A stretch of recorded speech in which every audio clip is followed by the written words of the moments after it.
Look at John. John is a productivity god. He wakes up at 5 a.m., drinks his black coffee, crushes his to-do list, and uses 3 different AI tools to do the work of 4 people. On paper, John is a superstar. He is producing more value than his grandfather did in an entire month, all before lunch. But then, Friday hits. John looks at his bank account and feels that familiar, cold shiver. Despite being at his most productive, John is broke. He's running at 100 miles per hour on a treadmill that's bolted to the floor of a sinking ship. If you've ever wondered why you're working harder than ever but still can't afford a life, welcome back to the broken system. Before we expose the math behind your exhaustion, hit that subscribe button. We're deep diving into why the system wants you productive, but never prosperous. Let's talk about the biggest lie you were ever told. Work hard and you'll get ahead. It sounds fair, right? But look at the charts. Between 1948 and 1979, productivity and pay grew together like twins. You worked more, you earned more. But around 1979, something snapped. Productivity kept climbing into the stratosphere, but wages? They flattened out like a dead pulse. John is literally 3.5 times more productive than a worker in the 70s, but his purchasing power is practically the same. John isn't working for himself anymore. He's working to fuel a gap that he can never cross. The system loves efficiency. It's the buzzword they use to keep John from noticing he's being squeezed. When John's company buys a new software that doubles his output, does John get a 100% raise? Don't make me laugh. John gets more responsibility. He gets a thank you email and a pizza party once a year. The surplus value John creates doesn't go to his savings. It goes to share buybacks and executive bonuses. John is the engine, but someone else is driving the car to a private island. Does this feel familiar? Tell me in the comments. When was the last time your hard work actually resulted in a raise that beat inflation? Let's do some nursery math, because the bankers hate it when things are simple. If John produces $100 worth of value every hour, but his boss pays him $15, where do the other $85 go? Well, $30 goes to overhead, $20 goes to taxes, and the remaining $35 is profit that John will never see. Now, factor in that the $15 John does get is losing 7% of its value every year to inflation. John isn't just standing still, he's losing money every time he breathes. The math of the broken system is designed to ensure that John's output always exceeds his outcome. In the old days, when the office lights went out, work was over. Not for John. John has a digital leash called a smartphone. Because he's so productive, he's expected to be available.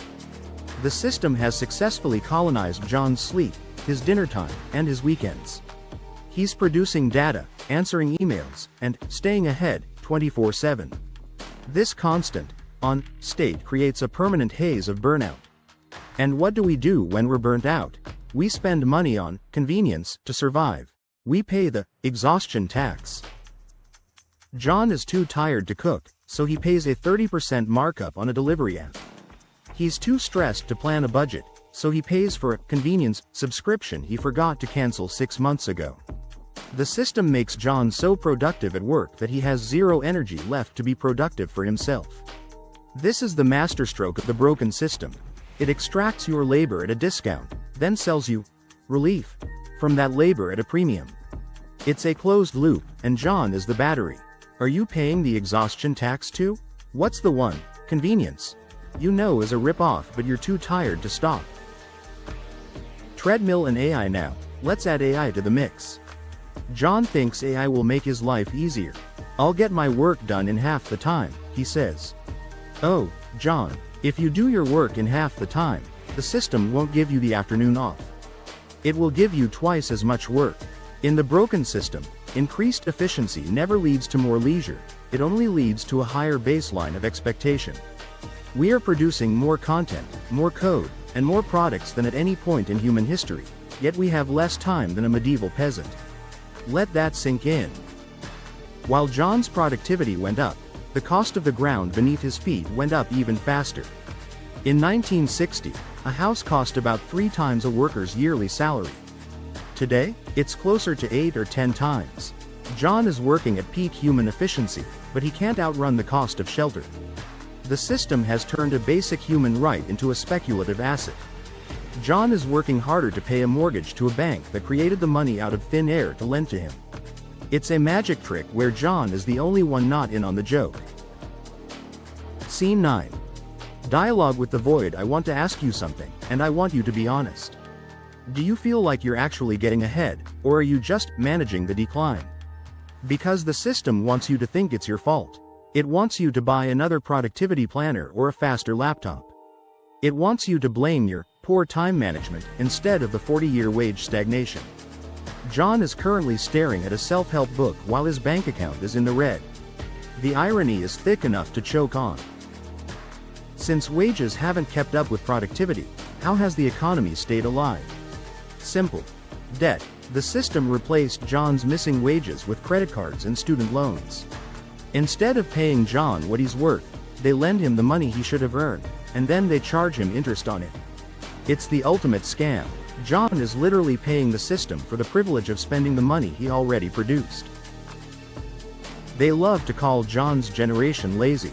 If you just worked harder, they say, you'd be successful. But the data says John is the hardest working human to ever exist. He handles more information in a day than his ancestors did in a lifetime. He navigates a world of infinite complexity for a paycheck that buys less than a 1970s gas station attendance. The laziness narrative is just gaslighting to keep John from looking at the structural rot of the broken system. Scene 12. Breaking the productivity spell. So, what's the move? If working harder doesn't make you richer, what does? First, John has to stop measuring his self-worth by his output. The system wants you to feel guilty when you're not producing. That guilt is a tool of control. Break the spell. Start practicing strategic underachievement.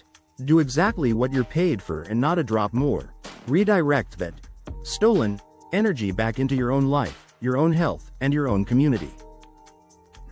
John needs to stop being an employee in his mind and start being an agent.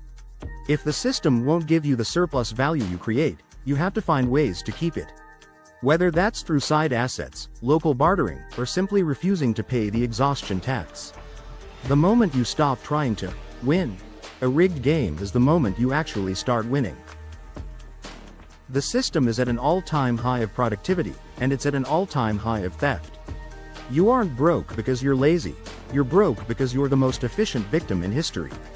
If this video made you realize that your hard work needs a new direction, subscribe to Broken System. We're here to help John and you stop being the fuel and start being the fire. Thanks for sticking around. It's a lot to take in, I know.